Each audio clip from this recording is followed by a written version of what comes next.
Hi, my name is BALQIS binti FAJAR MUDA and my matric number is 292192. I will talk about the background of the issue. Rent is money that you pay in return for being able to use property and especially to live in an apartment, house and etc. In Malaysia, rent is influenced by a combination of economic, cultural and government factors. Malaysia has experienced significant economic growth over the years, contributing to urbanization and increased demand for housing. Cities like Kuala Lumpur and Penang have seen rapid development and a surge in the real estate market. Next, cultural diversity in Malaysia also affects on the cost of rent. For example, different regions may have different housing trends and rental markets. Lastly, the Malaysian government has implemented various initiatives to promote affordable housing and home ownership. This includes programs to assist low and middle income earners in accessing housing. Moreover, the type of housing in Malaysia are terrace houses, landed properties, apartments and condominiums. The difference between the types of housing, the rent should be paid for. The more the convenience around the house you rent, the higher the rent you paid for. Besides that, the rental market is influenced by factors such as property size, proximity to amenities, and public transportation access. For example, house rent in Kuala Lumpur higher than in Kedah. As our Malaysians know, when the modernization is getting bigger, the cost of living becomes higher. The average cost of living in Malaysia is around RM749. And surprisingly, Malaysia has been listed as top 142 in the list of countries to live in worldwide. Malaysia also ranked 180 among 227 cities globally. According to 2023 cost of living city ranking by consulting firm Mercer, and also Malaysia is estimated to have 33.57 million population in Malaysia. Malaysia was ranked 738 for the best places to live in the world. Besides, the median after-tax salary is RM1,153, which is enough to cover 45 days of living expenses without a family. Hi, my name is LOXE, matric number 298668. Now I will talk about critical analysis on the chosen periodical data and appropriate information. In Household Expenditure Survey Report by State and Administrative District 2019, in the housing, water, electricity, gas and other fuel categories, rent is divided into two parts, which is rental pay and imputed rent. Rental pay is the actual amount of money a tenant pays to a landlord or property owner for the use of the property. This is the explicit cost of housing for individuals who do not own the property they live in. Rental payment typically cover the use of the property and they may include utilities or other executed costs depending on the rental agreement. In addition, imputed rent to the implicit value of benefit that a homeowner receives from living in their own property. It is the value of housing services that a homeowner could rent out to someone else but choose to use for themselves. Essentially, imputed rent is the value of not having to pay rent because you own the property. For example, a person who owns a whole house, they could theoretically rent it out to someone else and receive rental income. The imputed rent is the value of housing services you receive by living in your own home, even though you are not actually paying rent to yourself. Now, as we can see in the slide is Figure 1. Figure 1 shows the monthly rental pay in every state in 2019. The highest rental pay in Malaysia is Wilayah Persekutuan Kuala Lumpur, which is RM513.50 per month. This situation happened because cost of living in Kuala Lumpur very high. The overall cost of living in an area rises, landlord may increase rents to cover their rising expenses, such as property maintenance, tax, and utilities. Selangor was the second higher in the monthly rental pay, which is RM289.80 per month. Because Selangor is nearby Kuala Lumpur and Selangor is an industrial area and have many universities in the state. Whereas monthly rental pay in Wilayah Persekutuan Labuan is the third highest, which is RM257.81 per month. This is because Labuan also an industrial area and Labuan is an underdevelopment state. Next is the lowest and second lowest monthly rental pay in Malaysia, which is Kelantan and Terengganu. Their costs are only from RM43.90 in Kelantan and RM53.87 for Terengganu per month. This is because Kelantan and Terengganu did not have many young people come to work. Besides that, every notice mentioned, Kelantan and Terengganu will encounter floods.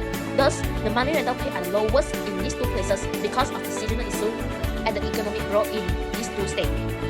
Now I am showing about 6 states who are only causes the monthly rental pay below RM100, which is Kedah, Melaka, Pahang, Perak, Perlis, and Sarawak. Their monthly rental pay are only below RM100. Because these places less of young people to work, but these places have many tourist attractions and university. Because of the good geographical location, so these places rent not be too high and people can afford, especially the university students. Lastly, are the state home monthly rental pay higher than RM100 but lower than RM200 per month. These places are Johor, RM149.86 per month, Negeri Sembilan, RM114.94 per month, Pulau Pinang, 177 ringgit and 73 cents per month, and Sabah, 100 ringgit 36 cents per month, and the last is Wilayah Persekutuan Putrajaya with RM 102 ringgit 676 cents per month. 5 of these states monthly rental pay are in the middle prices in Malaysia because the cost of living in these places quite higher, and these states are under development, so the rent will be higher a bit than other places that I stated before. So, in conclusion, rental pay are affected by the cost of living, seasonal issue, and economic growth of a place. The higher the cost of living, the higher the rental you need to pay. That's all from me. Thank you. Hi, my name is FIKRI HAMZAH. My metric number is 296730. In 2019, this figure displays the monthly imputed rent in every state across Malaysia. The highest value was in Wilayah Persekutuan Putrajaya at RM 1,926.40 cents per month.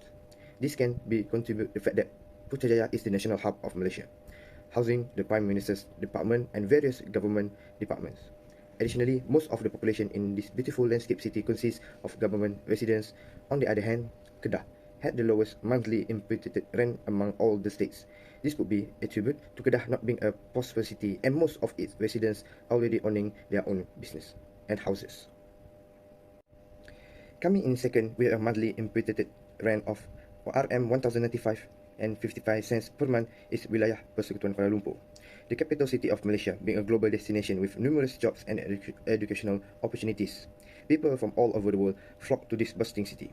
Following that, Selangor came in third with a monthly imputed rent of RM 805.69 cents, being in proximity to Kuala Lumpur.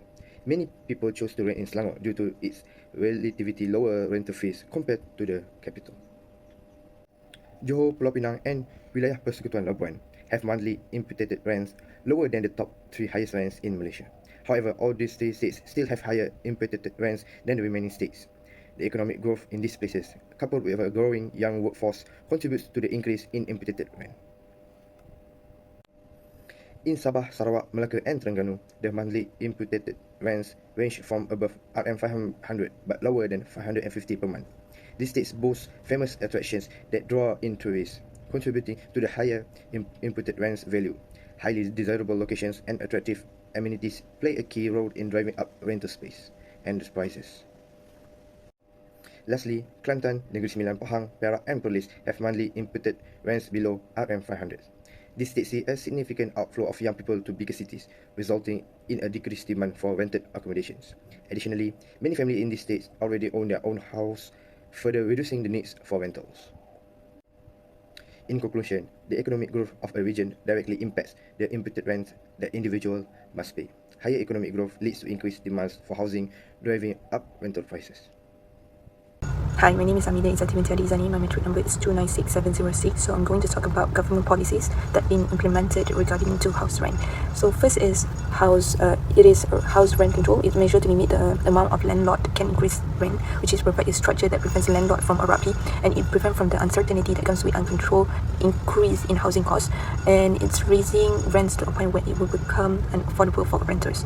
The second one is housing subsidies, which is assist low income people or families afford housing by directly providing financial aid and make a major contribution to the general well-being of the resident by offering subsidies in the form as well as discount and rental assistance, which is also has a favorable effect on general health.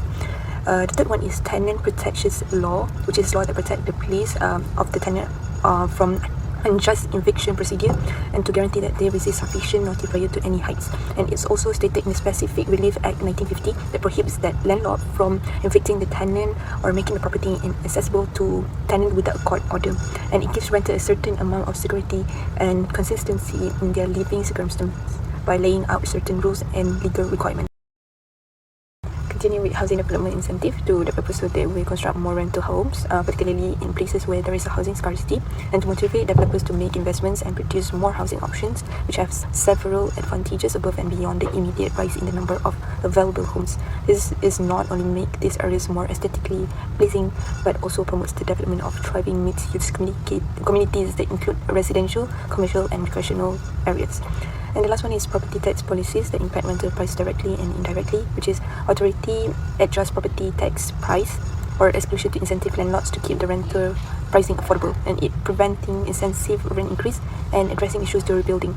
And to maintain reasonable rental rates by adjusting property tax variable, reduce the likelihood that growing living expenses will force up current tenants. That's all from me. Thank you. Hi, my name is AZZLAN bin ABDUL. My metric number is 296056, and I'm going to continue with my part, which is opinion and suggestion regarding the increase of the cost of living for house renting. Opinion regarding the increase of cost of living for house renting. The first point, which is multiple economic factors, there is two small points contributing to this point, which is market forces and also microeconomic factors. For market forces, surging demand for urban living, population growth, and urbanization lead to higher demand for housing, especially in desirable area. It is literally pushing up rental price because everyone from outside of rural area migrating to the area. There's limited supply, which is contribute to high rental price or increasement of rental price. For the second small point, which is microeconomic factors, is inflation and construction costs. Inflation erodes the value of currency, making rent payment feel even more expensive. Rising price of land, material, and labor contribute to higher rental costs. For the second point, which is ongoing imbalance between high demand and limited supplies, there's also two points, small point, contributing to this point, which is demand booming and limited supply. When I say about demand booming, it's rapid development and population growth fuel for demand for homes, especially in the cities. Relocation to urban areas and lifestyle changes contribute to increased housing need. For limited supplies, new housing unit development lags behind demand, creating a competitive market. High land and construction costs is increased, and focus on luxury apartment over affordable housing, which is the reason why rental price keep on soaring. Next, I'm going to continue about suggestion regarding the increase of the cost of living for house renting. I've suggested two suggestions, which is increasing housing availability and also investing in public transport. For the first point, which is increasing housing availability, it is because it could boosting supply for the Malaysian. It is because implement policies and incentives encourage and simplify affordable housing projects for the people. Second, review optimize land use regulation for efficient and sustainable development. And last but not least, consider public partnership for social housing incentive aimed at low income population. I could think it could help because there's a lot of Malaysians could experience low cost home for them to stay. For my second point, which is investing in public transport, there's a lot of gains for that point. One of the gains is economic gains, environmental benefits, social benefits, and also, last but not least, potential impact on housing affordability. For the first gain, which is economic gains, it increases labor mobility, connects individual to job opportunity outside congested area, boosting productivity and potentially leading to business expansion.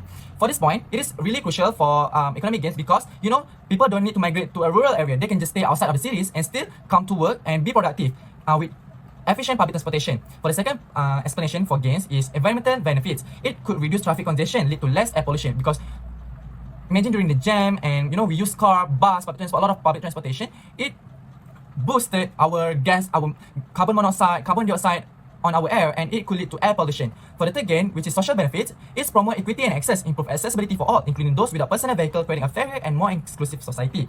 And for the fourth gain, which is potential impact on housing affordability, it could help everyone, especially Malaysian, experience housing availability, no matter low cost or high cost, because we have public transportation, right? So we don't need to migrate to a rural area with a high rental price, and we can just be as productive as the people in rural areas such as Kuala Lumpur. Isn't it great? That's why I suggested the 2 points, which I think contribute to suggestion regarding the increase of the cost of living for house renting. Thank you so much.